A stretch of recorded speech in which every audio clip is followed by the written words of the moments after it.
सहनावतु सहनौ भुनक्तु सह वीर्यं करवावहै तेजस्विनावधीतमस्तु मा विद्विषावहै। ओम शांति शांति शांति। सर्वेभ्यो नमः। अंदरिकी नमस्कारम अंडी। నిన్నటి పాఠంలో ఏదైనా సందేహాలు ఉన్నాయండి?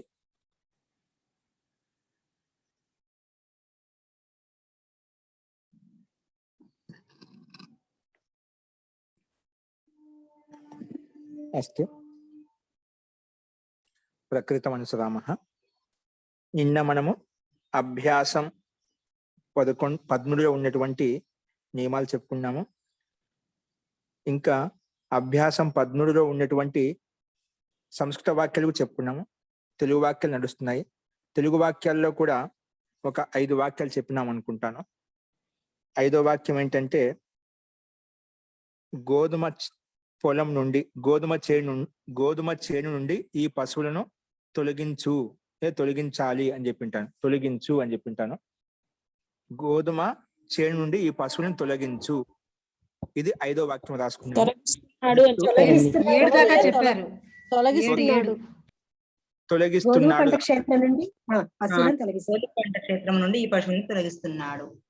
ఓకే, తొలగిస్తున్నాడు. అస్తు అండి. ఇప్పుడు నెక్స్ట్ వాక్యం రాసుకోండి. 6వ వాక్యం నీట్ గా రాసుకోండి.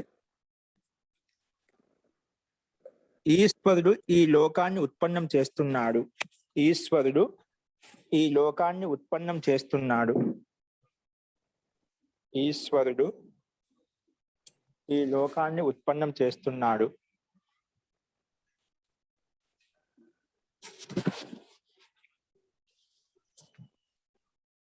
ఈశ్వరుడు ఈ లోకాన్ని ఉత్పన్నం చేస్తున్నాడు.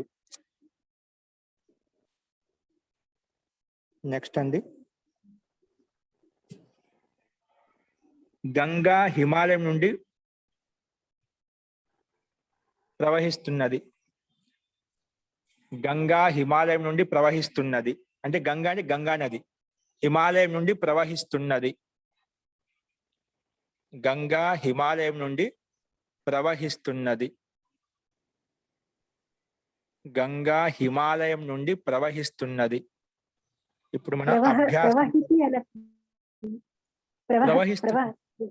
ప్రవహితి అనొచ్చండి సంస్కృతం. సంస్కృతం మనకు ఉద్భవతి ప్రభవతి వాటిని ఉపయోగించండి. ప్రవహతి ఉపయోగించండి. ఉద్భవతి ప్రభవతి ఉద్గచ్చతి అవి ఆ మూడిట్లో ఏదైనా ఉపయోగించుకోవచ్చు. ప్రవహిస్తున్నది ఉత్పన్నమవుతున్నది అన్నీ ఒకటే. గంగా అనేది హిమాలయం నుండి ఉత్పన్నం అవుతున్నది అట్లా రాసుకోండి. అంటే ప్రవహిస్తున్నా మీకు ఆ సందేహం రాకుండా. ప్రభవతి ఉద్భవతి ఉద్గచ్చతి ఇవే వీటిని ఉపయోగించాలి. ఓకే. నెక్స్ట్ అండి, విత్తనాలతోటి మొలకలు ఉత్పన్నమవుతున్నాయి. విత్తనాలతోటి మొలకలు ఉత్పన్నమవుతున్నాయి. విత్తనాలతోటి మొలకలు ఉత్పన్నమవుతున్నాయి. విత్తనాలతోటి మొలకలు ఉత్పన్నమవుతున్నాయి.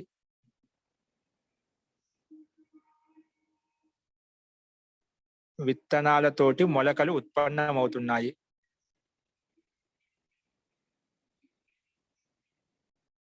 నెక్స్ట్ అండి, అతడు ఆ దేవదత్తుడు తండ్రిని చూసి దాక్కుంటున్నాడు. ఆ దేవదత్తుడు తండ్రిని చూసి దాక్కుంటున్నాడు. ఆ దేవదత్తుడు తండ్రిని చూసి దాక్కుంటున్నాడు. ఆ దేవదత్తుడు తండ్రిని చూసి దాక్కుంటున్నాడు. దాక్కుంటున్నాడు. నెక్స్ట్ అండి,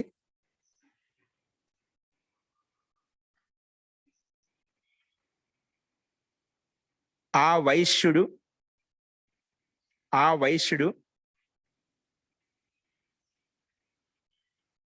ఈ అలచ్ ఈ బియ్యానికి బదులుగా ఆ వైశ్యుడు ఈ బియ్యానికి బదులుగా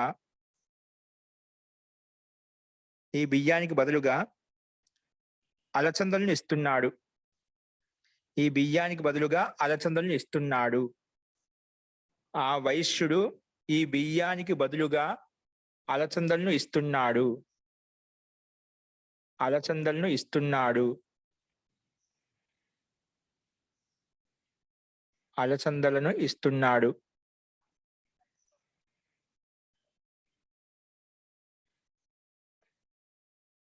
నెక్స్ట్ వాక్యం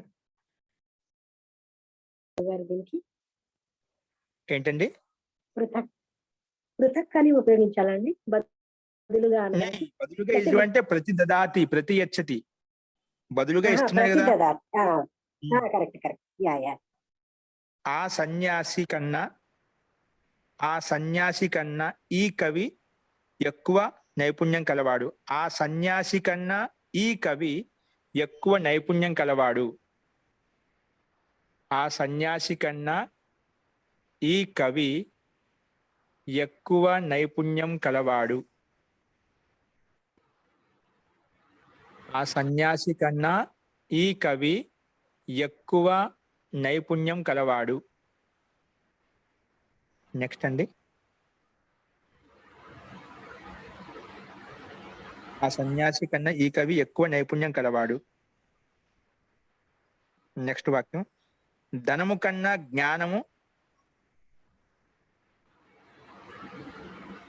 శ్రేష్టమైనది. ధనము కన్నా జ్ఞానము శ్రేష్టమైనది. ధనము కన్నా జ్ఞానము శ్రేష్టమైనది.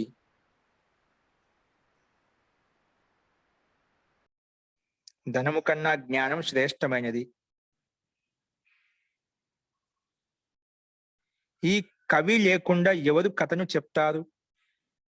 ఈ కవి లేకుండా ఎవరు కథను చెప్తారు?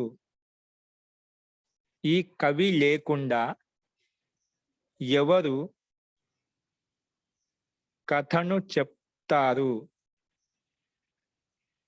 ఈ కవి లేకుండా ఎవరు కథను చెప్తారు? ఈ కవి లేకుండా ఎవరు కథను చెప్తారు? నెక్స్ట్ 14వ వాక్యం ఆ గురువు దగ్గర నుండి ఈ గ్రామంలోకి వచ్చాను. ఆ గురువు దగ్గర నుండి ఈ గ్రామంలోకి వచ్చాను. ఆ గురువు దగ్గర నుండి ఈ గ్రామంలోకి వచ్చాను. వచ్చాను అయిపోయింది.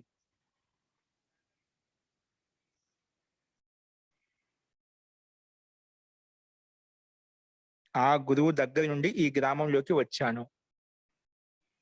నెక్స్ట్ అండి.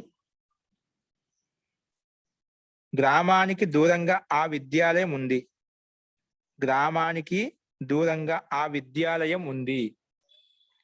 గ్రామానికి దూరంగా ఆ విద్యాలయం ఉంది. గ్రామానికి దూరంగా ఆ విద్యాలయం ఉంది. గ్రామానికి దూరంగా ఆ విద్యాలయం ఉంది.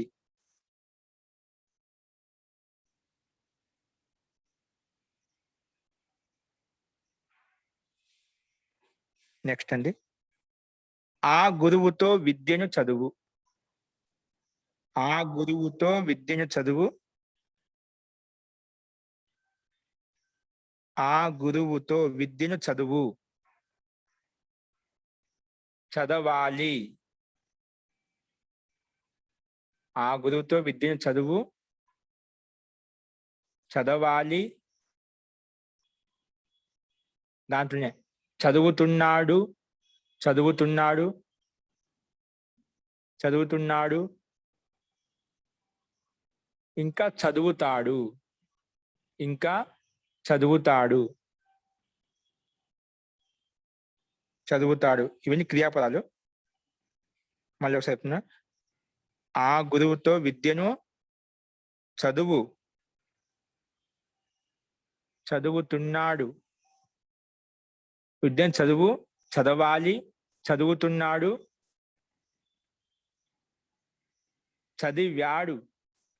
చదివాడు, చదువుతాడు. మొత్తం 5 లెక్కలు వస్తాయి. 5 లెక్కలు రాసుకోండి. ఓకే, చదవాలి, చదవాలి, చదువుతున్నాడు, చదివాడు, చదువుతాడు. ఓకే, అస్తు. నెక్స్ట్ వాక్యం. ఇవి మనకు తెలుగు వాక్యాలు అయిపోయాయండి. తెలుగు వాక్యాలు ఇవి మనకు. వీటిని ప్రతి వాక్యంలో కూడా ఏదో ఒక నియమం పనిచేస్తుంది. ఆ నియమాలు బాగా చదువుకొని రాయండి. కింద అశుద్ధ వాక్యాలు రాసుకోండి. అశుద్ధ వాక్యాలు నీట్గా రాసుకోండి. అశుద్ధ వాక్యాలు సంస్కృతంలో తెలుగులో రాసుకోవద్దు. సంస్కృతంలో రాసుకున్నప్పుడే మనకు బాగా అర్థమవుతుంది. రాసుకున్న మొట్టమొదటి వాక్యం, అనేన పాపేన నివారయతి. అనేన పాపేన నివారయతి. ఇది అశుద్ధ వాక్యం అండి. అనేన పాపేన నివారయతి. అనేన పాపేన నివారయతి. నెక్స్ట్ రెండో వాక్యం. ఇది అశుద్ధం, తప్పు చెప్పాను. నేను కరెక్ట్ అంటే ఏమిటి, అది ఏ నియమం ప్రకారం కరెక్ట్ అవుతుంది, అది గమనించి రాయండి. నెక్స్ట్ రెండో వాక్యం.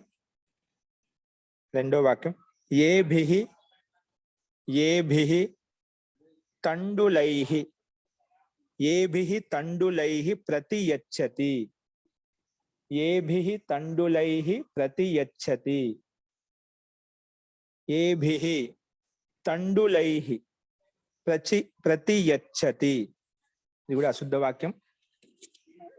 తప్పు ఎక్కడ ఉంది, ఏ నియమం ప్రకారంగా ఇది కరెక్ట్ అవుతుంది, ఆ నియమ సంఖ్య కూడా పెట్టుకోండి.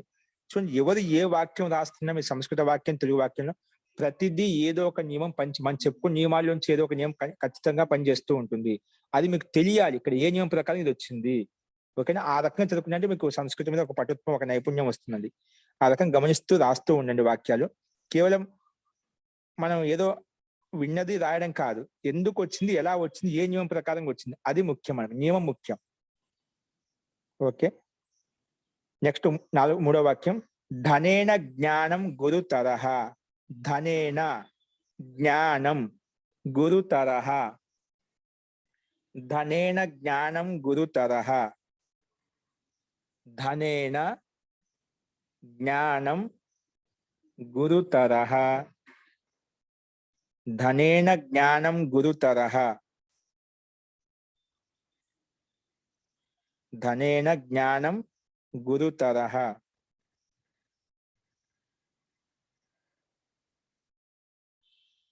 నెక్స్ట్ అండి నాలుగో వాక్యం. అస్మిన్ గ్రామే ఆగచ్చం. అస్మిన్ గ్రామే ఆగచ్చం. అస్మిన్ గ్రామే ఆగచ్చం. ఇది నాలుగో వాక్యం అండి, అశుద్ధ వాక్యం.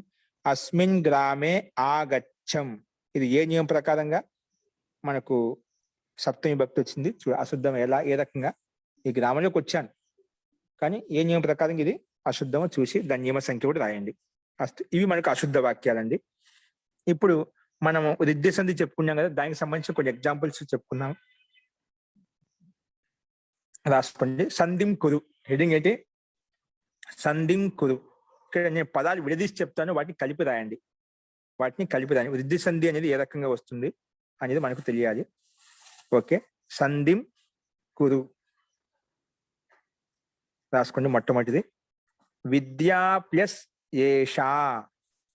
విద్యా ప్లస్ ఏషా ఈజ్ ఈక్వల్ టు బట్టి అది ఆన్సర్ మీరు రాయండి. 1 by 1 రాసుకోండి. విద్యా ప్లస్ ఏషా. ఇది మీకు గ్రూప్ లో పెట్టాను, మంచిగా జరగబోయే పాఠం గ్రూప్ లో ఉంటుంది. అది నీట్ గా ముందు పెట్టుకుని తప్పులు లేకుండా రాసుకోండి. నెక్స్ట్ పశ్యా ప్లస్ ఏతం. పశ్యా ప్లస్ ఏతం. పశ్యా ప్లస్ ఏతం. పశ్యా ప్లస్ ఏతం. పశ్యా ప్లస్ ఏతం.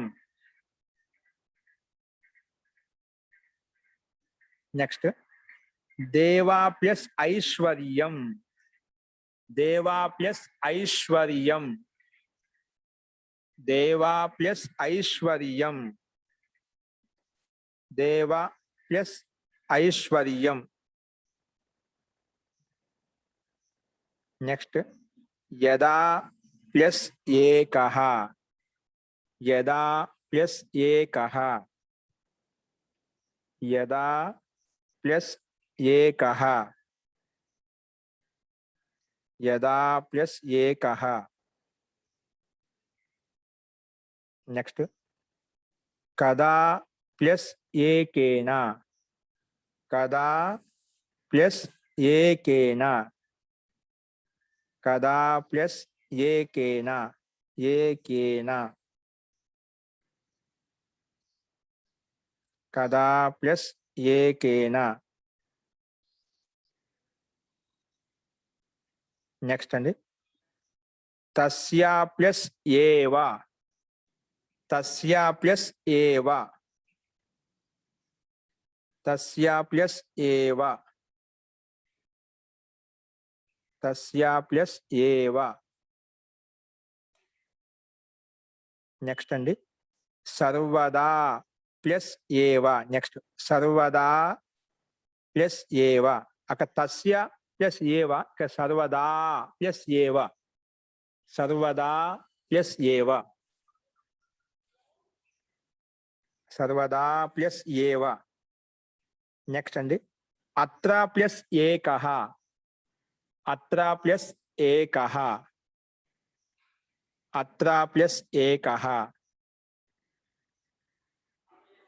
నెక్స్ట్ అండి సా ప్లస్ ఏవ, సా ప్లస్ ఏవ, సా ప్లస్ ఏవ, సా ప్లస్ ఏవ.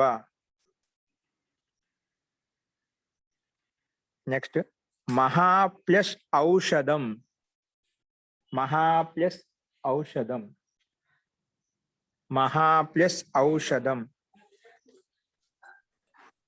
మహా ప్లస్ ఔషధం.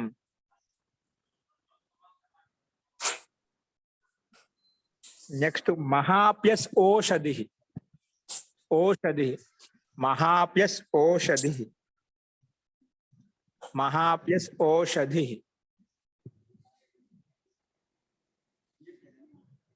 మహా ప్లస్ ఓషధి.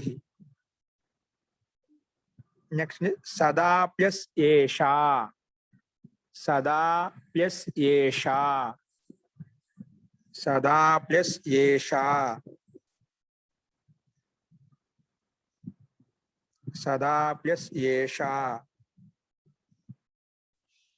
నెక్స్ట్ అండి నా ప్లస్ ఏషః, నా ప్లస్ ఏషః, నా ప్లస్ ఏషః.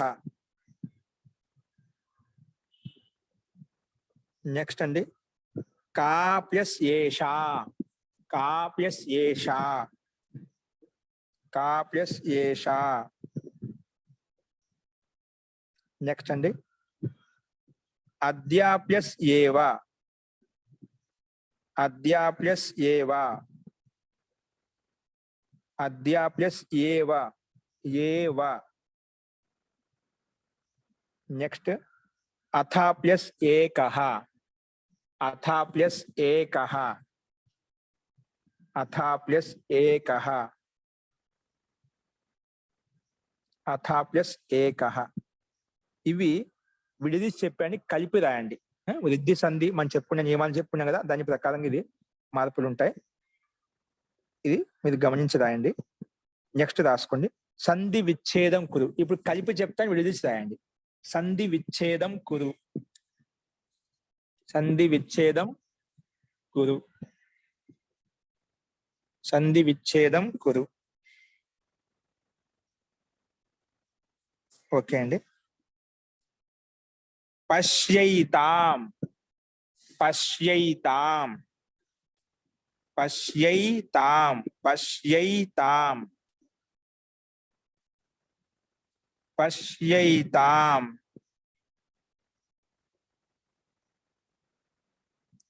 పశ్యైతాం. ఆనయైతస్యాః ఆనయైతస్యాః ఆనయైతస్యాః ఆనయైతస్యాః ఆనయైతస్యాః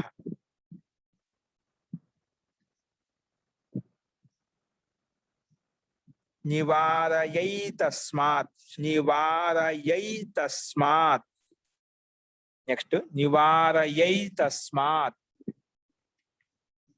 నివారయైతస్మాత్ నివారయైతస్మాత్ నెక్స్ట్ సైషా సైషా సైషా నెక్స్ట్ నైతత్ నైతత్ నైతత్ నైతత్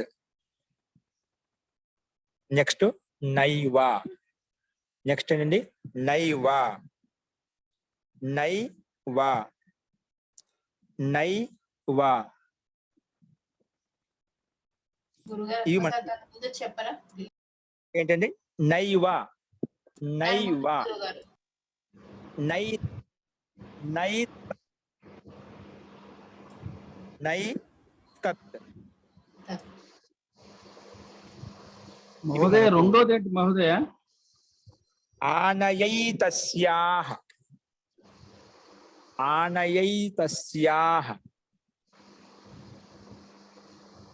ఓకే అండి ఆనయైతస్యాః ఇవి మనకు కొన్ని సందులు చెప్పాను, కలిపి చెప్పాను, విడిదించి రాయండి. ఇది విడిది సంధి నియమం ప్రకారంగానే. ఓకే, అందరూ రేపు రాసుకుని రండి. రేపు వీటి యొక్క ఆన్సర్ చెప్పుకుందాము. అందరూ ప్రతి ఒక్కరు కూడా అటెండ్ చేయాలి. ప్రతి ఒక్కరు కూడా తప్పు కానీ రాసుకోండి. మీరు తప్పని పిలిస్తే పెన్సిల్తో రాసుకోండి. ఇక్కడ చదివి చేసుకునేప్పుడు మీరు నీట్గా రాసుకున్నారు.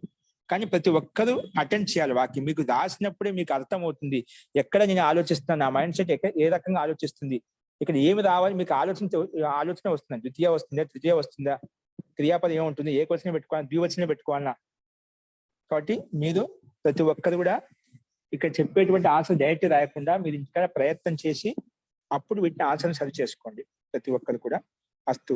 ముందుగా ఏం చేయాలి, ముందుగా ఒకసారి శబ్దకోశం చదువుకోవాలి, నియమాలు చదువుకోవాలి.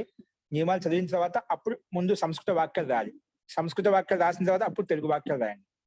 ఓకే, ఆ రకంగా రాసుకుంటే ఒకదానికి కూడా లింక్ ఉంటుంది అన్నమాట. ఒకదాన్ని ఒకటి ఆధారపడి ఉంటుంది. ఆ ముందు వాక్యాలు చదువుకొని రాసామనుకోండి మనకు సరళంగా ఉంటుంది, అర్థం చేసుకోవడం సులభంగా ఉంటుంది. కాబట్టి ఆ రకంగా ముందు శబ్దకోశం కూడా చూసుకోండి, నియమాలు చూసుకోండి, తర్వాత సంస్కృత వాక్యాలు, తర్వాత తెలుగు వాక్యాలు. ఇవి అయిపోయిన తర్వాత అశుద్ధ వాక్యాలు మనకు ఇవి సందులు కూడా రాసేయచ్చు. అస్తు అండి. ఇప్పుడు మనము ఇంతటితో మనకు అభ్యాసం 13 పూర్తిగా కంప్లీట్ అయింది. శబ్దకోశం, ఆ శబ్దకోశాన్ని నియమాలను అనుసరించి వాక్యాలు, తెలుగు వాక్యాలు, సంస్కృత వాక్యాలు పూర్తిగా చెప్పుకున్నాము. ఇప్పుడు నీట్గా రాసుకుని నెక్స్ట్ అభ్యాసం 14. అభ్యాసం 14 మొదలు పెట్టుకోండి. అభ్యాసం 14. ఇప్పుడు అభ్యాసం 14లో మనకు షష్ఠి విభక్తి చెప్పుకోబోతున్నాం అండి. ఇంతవరకు మనం పంచమి విభక్తి వరకు చెప్పినాం. పంచమి అంటే ఏమిటి, అపాదానే పంచమి అని చెప్పాను. అపాదన కారకంలో పంచమి భక్తి వస్తుంది.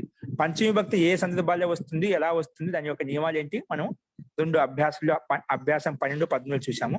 ఇప్పుడు మన షష్ఠి విభక్తి. షష్ఠి అంటే సంబంధం, అది కారకం కాదు అని చెప్పాను. కర్మకారకం, కరణకారకం, సంప్రదాన కారకం, అపాదన కారకం అని చెప్పా. కానీ సంబంధం అనేది కారకం కాదు. అది ఏ రకంగా ఈరోజు చూద్దాం మనము. ఇంకోటి అధికరణ కారకం, కానీ షష్ఠి విభక్తి మటుకు కారకం కాదు. ఎందుకు కాదు అనేది అది ఈరోజు మనం నియమాల్లో చూద్దాము. అంతకన్నా ముందు శబ్దకోశం రాసుకుందామండి. రాసుకోండి. అభ్యాసం 14. అభ్యాసం 14.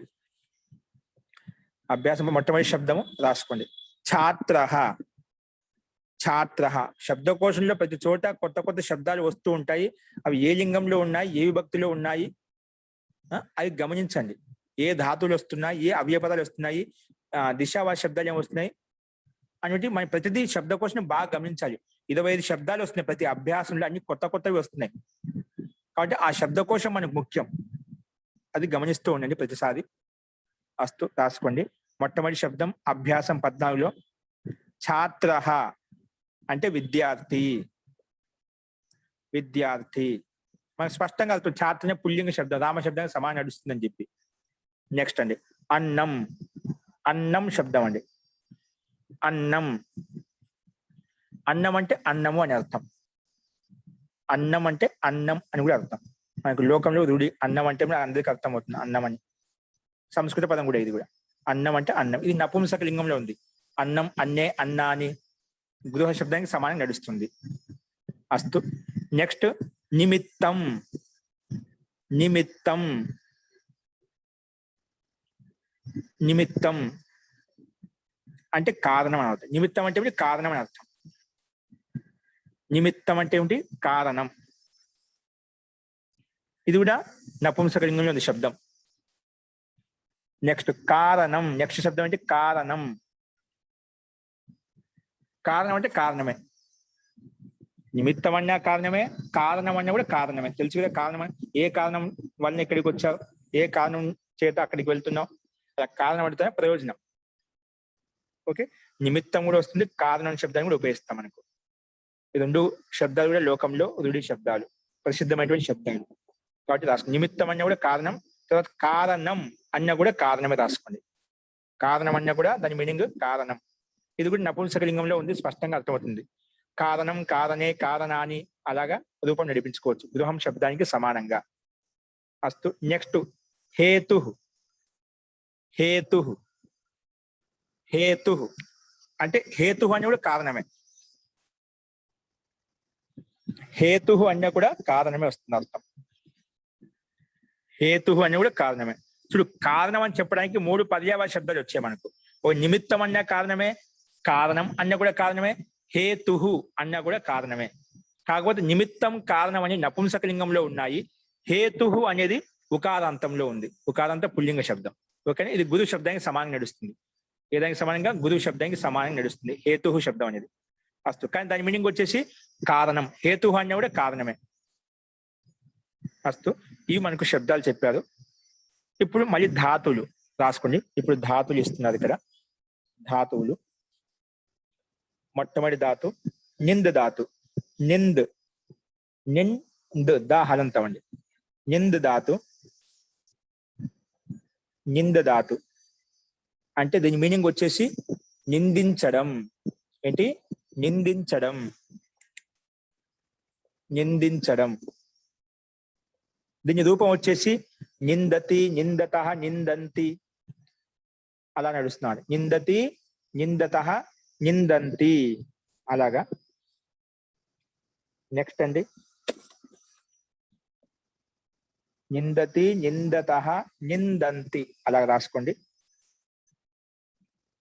నెక్స్ట్ ధాతు అర్చ్ ధాతు.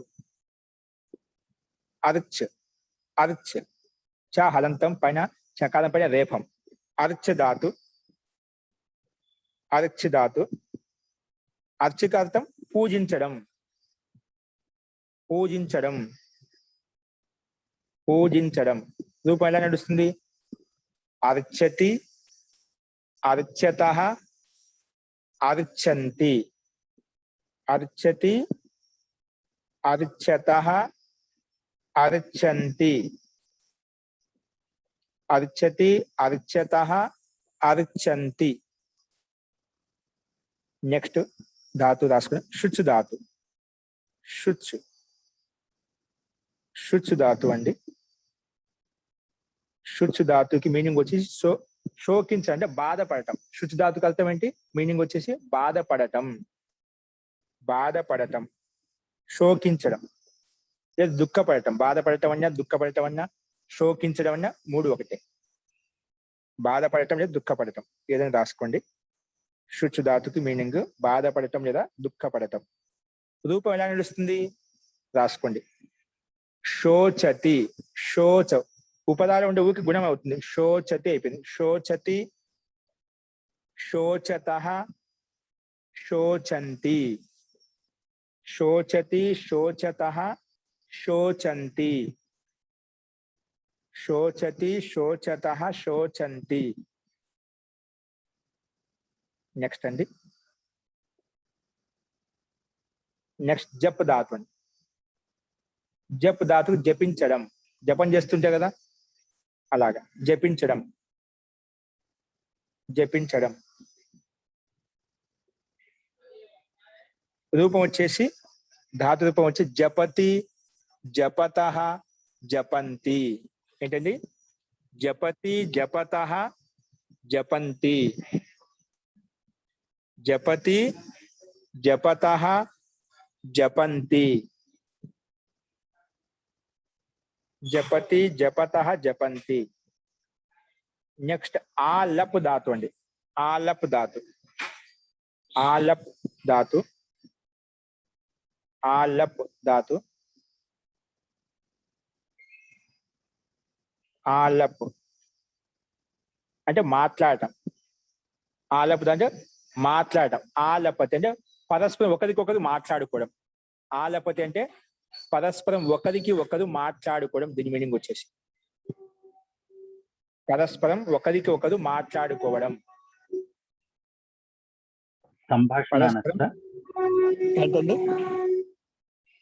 సంభాషణ అనొచ్చా? సంభాషణ సామాన్యంగా తెలుసు. సంభాషించడం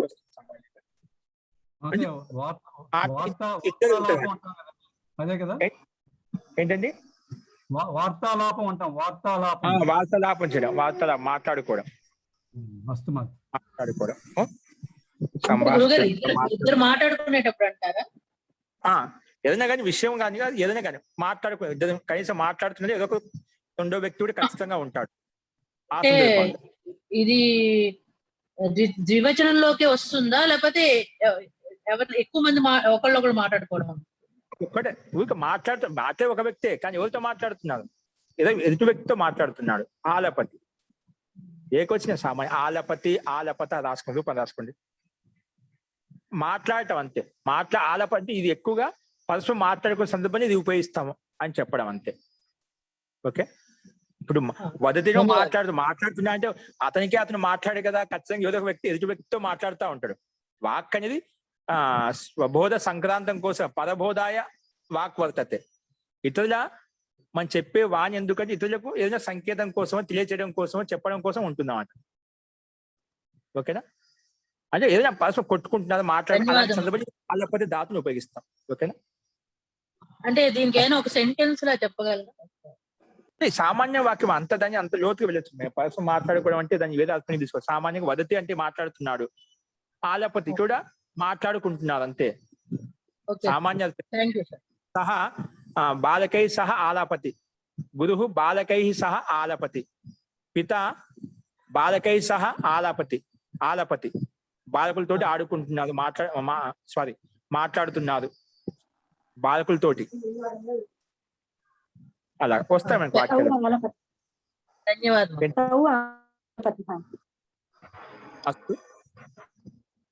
ఆలప్ ధాతుకి ఆలపతి, ఆలపత, ఆలపంతి. మాట్లాడే రాసుకుంటే పరస్పరం మాట్లాడుకోవడం. ఆలాపించడం. ఇది అర్థం ఒకసారి వ్యర్థంగా ఆలాపిస్తున్నాం ఎందుకు, వ్యర్థ మాటలు మాట్లాడుతున్నాం ఎందుకు, అలాంటి సందర్భంలో కూడా వెళ్ళిపోతుంది. సందర్భాన్ని బట్టి తీసుకోవాలి. వ్యర్థ కోలాహలం చేస్తున్నాం, వ్యర్థ ఆలాపనం చేస్తున్నాం. అలాగా సంగీతంతో ఆలాపన వేరు కదా. అది సందర్భం బట్టి. అది నిందార్థంలోకి వెళ్ళిపోవచ్చు, లేదంటే స్తుతి అర్థంలోకి వెళ్ళిపోవచ్చు. స్తుతి అర్థంలో నిందార్థం సందర్భాన్ని బట్టి తీసుకోవాలి. ఆహ్వే ధాతు. ఆహ్వే ధాతు.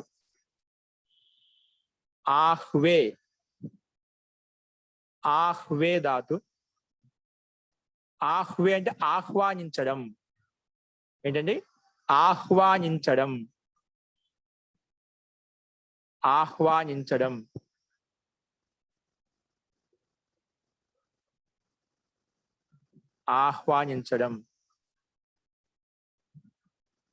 రూపం వచ్చేసి ఆహ్వయతి, ఆహ్వయతః, ఆహ్వయంతి. ఆహ్వయతి, ఆహ్వయతః, ఆహ్వయంతి. ఆహ్వయతి, ఆహ్వయతః, ఆహ్వయంతి. ఆహ్వయతి, ఆహ్వయతః, ఆహ్వయంతి. ఇలాగ రూపం నడుస్తుంది. అంటే ఆహ్వానిస్తున్నాడు అలాగా. నెక్స్ట్ ధాతు రాసుకుని మహోదయ త్రూ ధాతు. మహోదయ రామకృష్ణరావు గారు చెప్పండి. పైన ఆలపతి అని చెప్పాము. ఇది ఆహ్వయతి ఎలా వచ్చింది మహోదయ? టకీమని యకారం వచ్చింది, కారణం చెప్పగలరా కొంచెం? రూపం యొక్క ప్రయోగాన్ని బట్టి, ధాతు యొక్క ప్రయోగాన్ని బట్టి అంతే. అంటే ఈ గణాల్లో తేడా ఏమైనా ఉందా మహోదయ? గణాల్లో తేడా ఉంది, గణాన్ని బట్టి వస్తుంది. ఓకే ఓకే ధన్యవాదాలు. ఇది దివాది గణంలో ఉన్నప్పుడు యా వస్తుంది, గణాన్ని బట్టి రూపంలో తేడా వస్తుంది. దివాది గణంలో ఉంది, చురాది గణంలో యా వస్తుంది, చోరయతి యా వస్తుంది, అట్లా అవి తెలుస్తాయి. గణపరిచయం కూడా మనం చేయిస్తాం, ముందు చెప్పుకుంటాం. ఓకే, అలాగే. త్రూ ధాతు, త్రూ ధాతు తకారానికి దీర్ఘ రుకారం అంటే ఈదుతున్నాడు. త్రూ ధాతుకి మీనింగ్ వచ్చేసి ఈదుతున్నాడు, ఈదుతున్నాడు. రూపం వచ్చేసి తరతి, తరతః, తరంతి, తరతి, తరతః, తరంతి, తరతి, తరతః, తరంతి, తరతి, తరతః, తరంతి. నెక్స్ట్ అండి ధ్యై ధాతు. ధ్యై యకారంకి ఐకారం. ధ్యై ధాతు. ధ్యై అంటే ధ్యానించడం, ధ్యానం చేయడం. ధ్యై చింతాయం చింతన చేయడం అంటే ధ్యాన చింతన, ధ్యానం చేయడం రాసుకుంది. ధ్యై ధాతు. ధ్యై అంటే ధ్యానం చేయడం.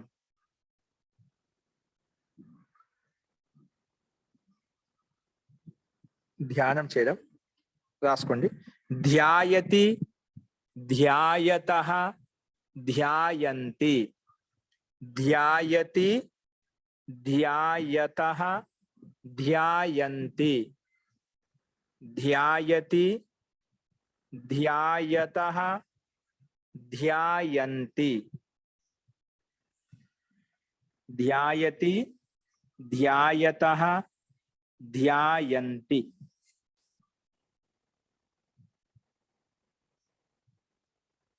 నెక్స్ట్ అండి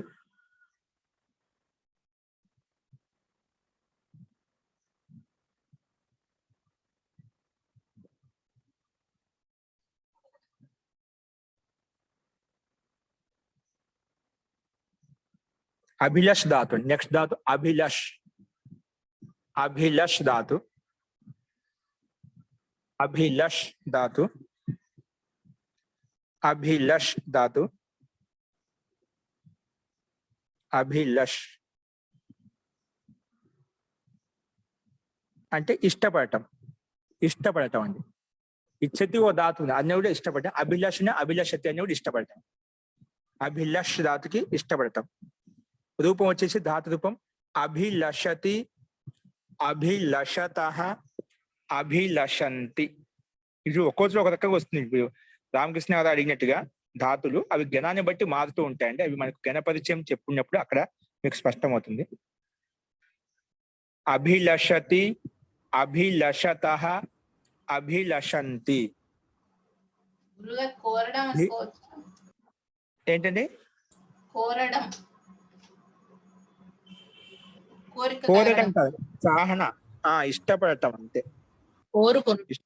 ఇష్టపడుతుంటే కోరిక ఉంటుంది, ఇష్టంలోనే కోరిక ఉంది కదా, దాని తాత్పర్యం మూలంలో అదే అర్థం వస్తుంది.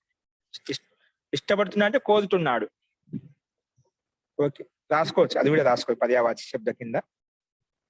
అస్తు. నెక్స్ట్ ధాతు ఇది రాసే కదా, అభిలషతి, అభిలషతః, అభిలషంతి, అభిలషంతి. నెక్స్ట్ రాసుకోండి జీవ్ ధాతు అని. జీవ్, జీ దీర్ఘమని, జీవ్ వా హలంతం. జీవ్ ధాతు. జీవించడం, జీవించడం. రూపం వచ్చేసి జీవతి, జీవతః, జీవంతి, జీవిస్తున్నాడు అని అర్థం. జీవతి, జీవతః, జీవంతి, జీవతి, జీవతః, జీవంతి,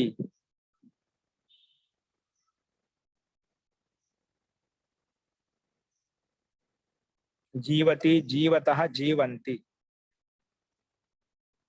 నెక్స్ట్ అండి ఖన్ ధాతు. ఏంటి? ఖన్ ధాతు. ఖన్, ఖన్ ధాతు త్రవ్వటం.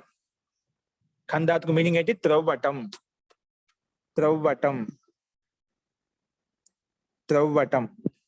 ఖనతి, ఖనతః, ఖనంతి, ఖనతి, ఖనతః, ఖనంతి,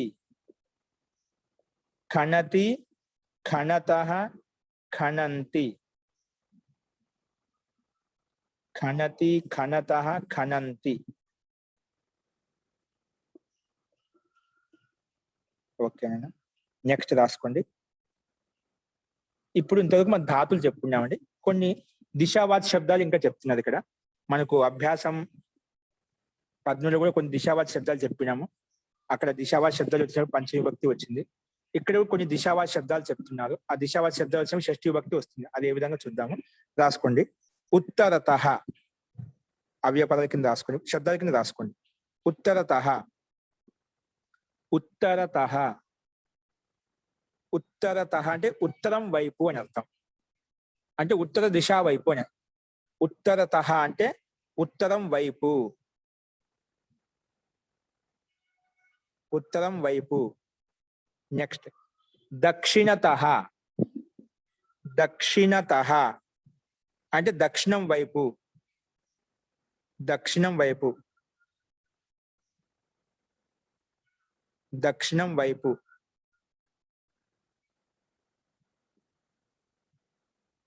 లేదా కుడి వైపు అని రాదు. దక్షిణం వైపు లేదా కుడి వైపు, కుడి వైపు. నెక్స్ట్ పురః, పురః, పురః అంటే ఎదురుగా. పురః అంటే ఏమిటి? ఎదురుగా. నెక్స్ట్ పురస్తాత్, పురస్తాత్ అన్న కూడా ఎదురుగా వస్తుంది. పురస్తాత్ అన్న కూడా ఎదురుగా అని అర్థం వస్తుంది. పురస్తాత్ ఎదురుగా. నెక్స్ట్ అండి ఉపరిష్టాత్, ఉపరిష్టాత్, ఉపరిష్టాత్. పురతః కూడా అంటారు కదా, పురతః. పురతః అంటే ముందుగా అని అర్థం. ఇక పురః శబ్దం వచ్చింది కదా, పురః రాసుకోండి. పురతః శబ్దం తర్వాత వస్తుంది, అలాగూ చెప్పుకోవచ్చు. ఇక్కడ ఉన్నట్టు మనం రాసుకుందాము. పురః అంటే ఎదురుగా, పురస్తాత్ అన్న కూడా ఎదురుగా. నెక్స్ట్ ఉపరిష్టాత్ పై వైపు. ఉపరిష్టాత్, ఉపరిష్టాత్ ఆగచ్చు అంటాం. పై వైపు నుంచి వచ్చే, పై నుంచి వచ్చేయండి. ఉపరిష్టాత్, ఉపరిష్టాత్, ఉపరిష్టాత్, ఉపరిష్టాత్. నెక్స్ట్ అంటే ఉపరిష్టాత్ అంటే పై నుంచి, పై వైపు, పై నుంచి లేదా పై వైపు. రెండు అర్థాలు వస్తాయి. పై నుంచి లేదా పై వైపు, సందర్భాన్ని బట్టి అర్థం తీసుకుంటాం. నెక్స్ట్ అధస్తాత్, అధస్తాత్ కింది నుంచి లేదా కింది వైపు, క్రింది నుంచి లేదా క్రింది వైపు. అధస్తాత్ అంటే అధ, ఒత్తుధ, మహాప్రాణం.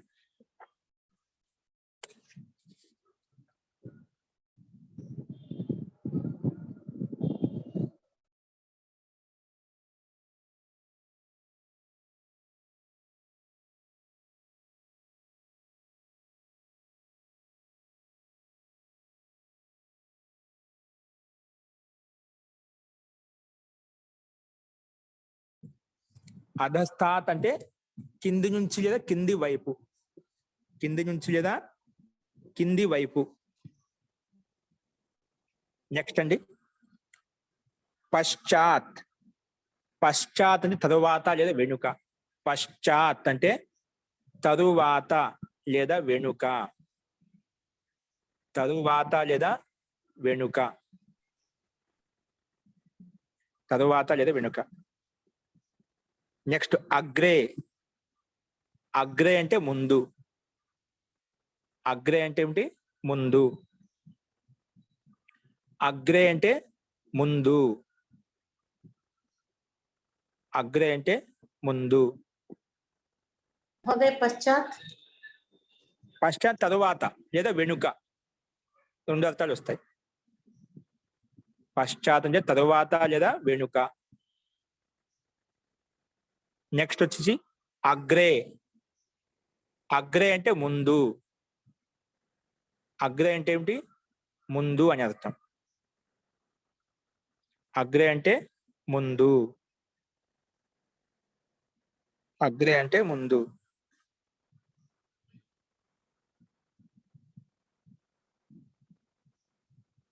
అగ్రే అంటే ముందు.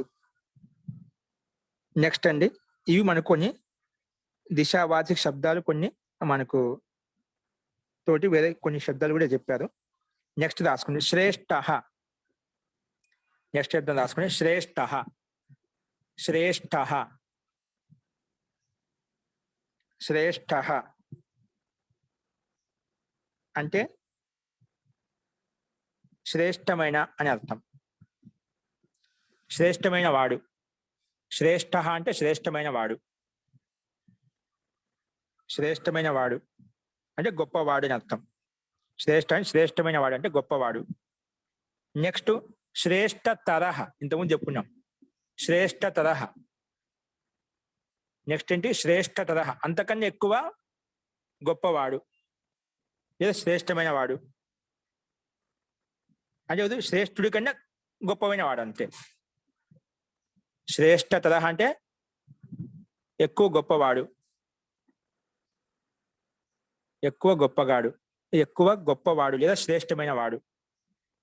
నెక్స్ట్ శ్రేష్ఠ తమహ, వీళ్ళిద్దరికన్నా ఎక్కువ శ్రేష్టమైన వాడు లేదా గొప్పవాడు. శ్రేష్ఠ తమహ అంటే వీళ్ళిద్దరికన్నా కూడా, వీళ్ళిద్దరిని కాదు అందరికన్నా ఇంకెక్కువ గొప్పవాడు అని అర్థం.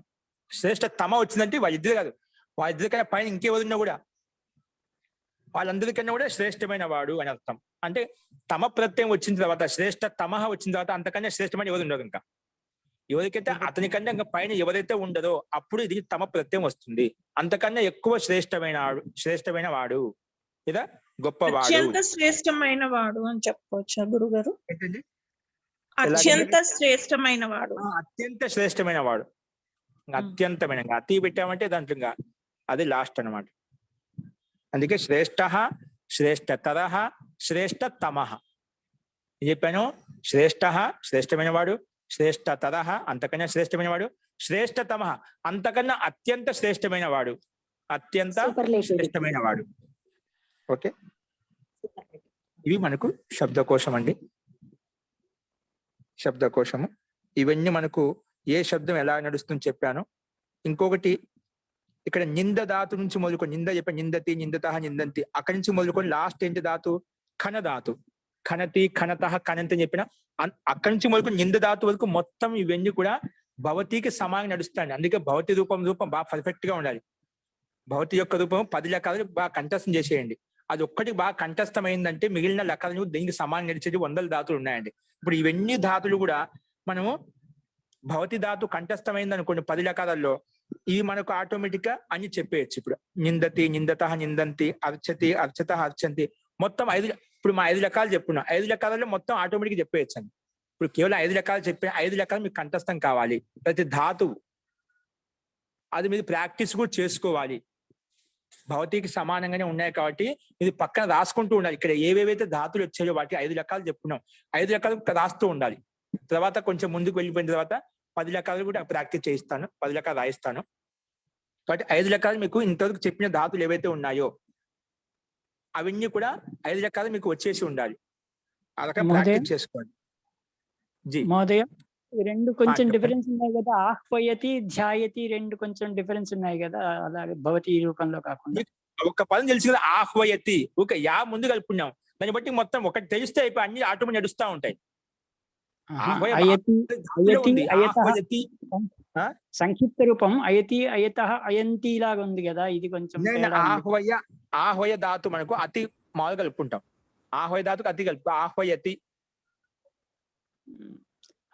ఇలాగే ఉంది దాన్ని. ఇలాగే జపతిలో కూడా జపయతి అనే ఒక రూపం ఉంది కదా మహోదయ, అది అది వేరే విధంగా వస్తాయి, నిజంత ప్రయోగాలు వస్తాయి.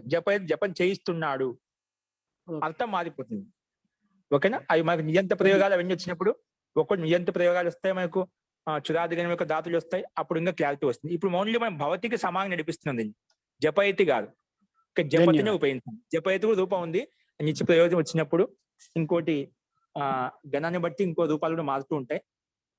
కాబట్టి అవన్నీ మీకు తర్వాత తెలుస్తాయి. ఇక్కడ మటుకు భవతికి సమానంగా నడిచే విధంగా మనం ప్రాక్టీస్ చేద్దాం. అందుకే ఒక్కొక్క రూపం చెప్పాం కదా, ఒక్క రూపం తెలిసిందంటే దాన్ని బట్టి మిగతా భవతికి సమానంగా అని నడిపించవచ్చు.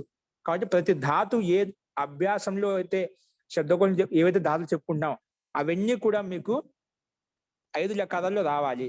అందుకే పక్కన రాసుకుంటూ ఉండండి, ప్రాక్టీస్ చేసుకుంటూ ఉండండి మీరు. ఇవి మనకి ఈ రచనానువాద కౌముదిలో ఏవైతే చెప్పుకున్నా ఆ ధాతువులు, ఆ శబ్దాలు అవి బాగా కంఠస్థం చేసి చాలండి. మీకు ఏ పుస్తకం చదవాల్సిన అవసరం ఉండదు. మన శబ్దాల విషయంలో కానీ ధాతుల విషయంలో కానీ అన్ని ఆటోమేటిక్ గా ఉన్నాయి దీంట్లో. కాబట్టి ఏవైతే చెప్తున్నామో ఆ వచ్చిన ధాతువైనా శబ్దాలను మనం రోజు ఉచ్చరిస్తున్నాం, చెప్తూ ఉన్నాం.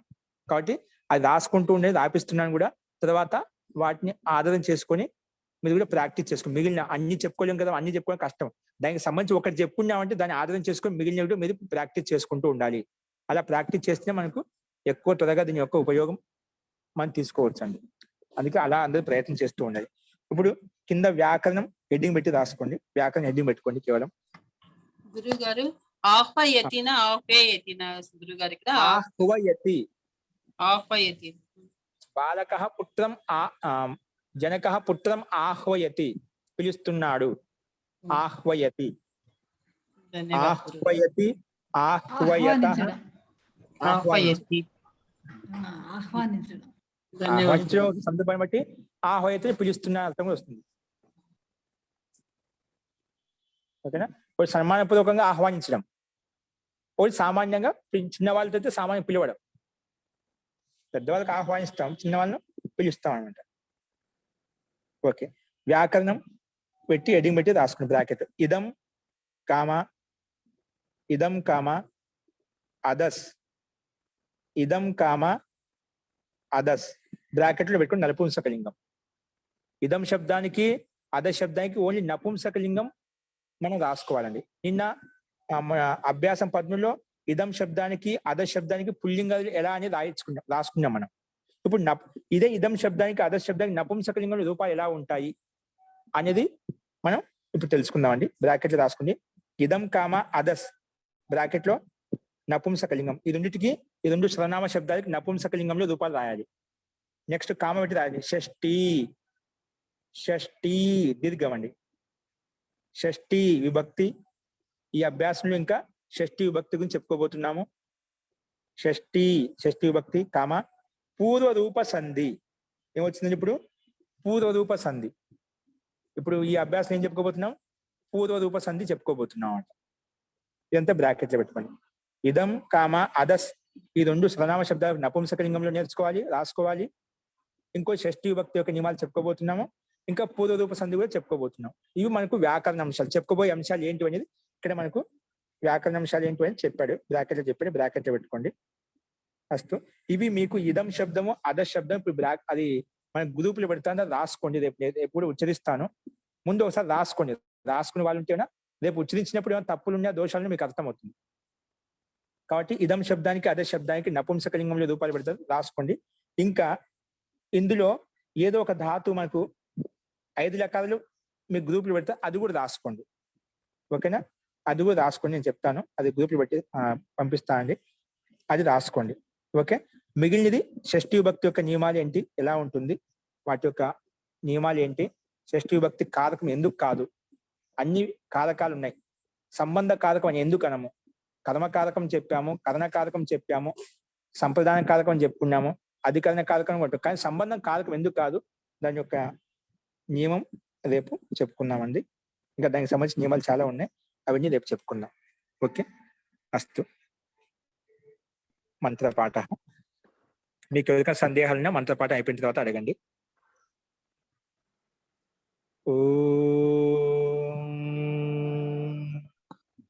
నమస్కారం గురువు గారు. సర్వే భవంతు సుఖినః, సర్వే సంతు నిరామయాః, సర్వే భద్రాని పశ్యంతు, మా కశ్చిద్ దుఃఖ భాగ్ భవేత్.